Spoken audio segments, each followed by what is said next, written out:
বন্ধুরা আজকে আমি বানাবো লাউ ডাল। লাউ ডাল বানাতে যা যা উপকরণ লাগবে আমি আপনাদের দেখিয়ে দিচ্ছি। আমি খানিকটা লাউ নিয়েছি, 200 গ্রাম মুগের ডাল নিয়েছি, কারি পাতা ফোড়নের জন্য, গার্নিশের জন্য ধনে পাতা, 1 চামচ আদা বাটা, 2টো তেজপাতা, 2টো শুকনো লঙ্কা, আর দেবো রাঁধুনি ফোড়ন, আর দেবো তোমার হিং ফোড়ন। বন্ধুরা লাউ আর ডাল আমি সেদ্ধ করে নিয়ে আপনাদের দেখাবো। ডালটা সেদ্ধ করে নিয়ে চলে এসেছি বন্ধুরা। এবার আমি কড়াইটা জ্বালিয়ে দেব, গ্যাসটা আমি জ্বালিয়ে দেব, জ্বালিয়ে গরম হলে তেল দেব। কড়াই আমার গরম হয়ে গেছে, আমি এবার তেল দেব।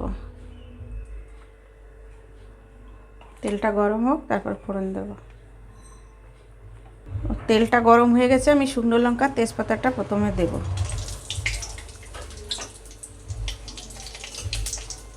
একটু ভাজা ভাজা হলে তারপরে রাঁধুনিটা দেব।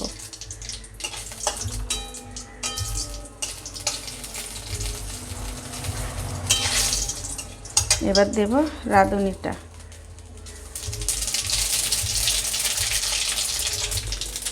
তারপরে দেব একটু হিং ফোড়ন। এবার দেব আদা বাটাটা,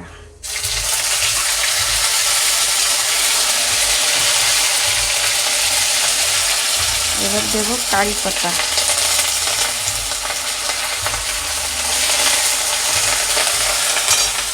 এবারে একটুখানি হলুদ দেবো। আমি হলুদ ওটা দিয়ে সেদ্ধ করে রেখেছি, আর একটু হলুদ আমি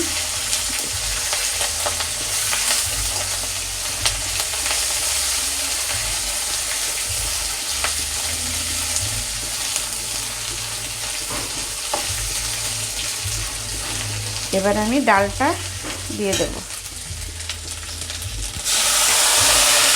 ডালটা দেখুন বন্ধুরা আমার গলে যায়নি, একেবারে গলে গেলে খেতে ভাল লাগে না, একটু গোটা গোটা থাকবে। আমি আর একটু জল দেব।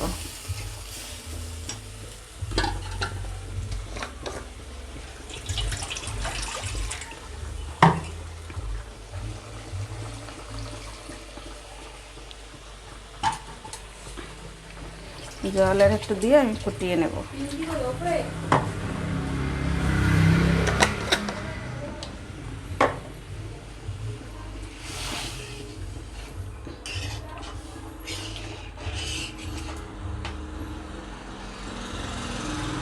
বন্ধুরা ডালটা আমি 10 মিনিট ফুটিয়ে নিয়েছি, আমার ডাল রেডি হয়ে গেছে। এবার আমি একটু চিনি আর একটু ঘি দিয়ে নামিয়ে নেব।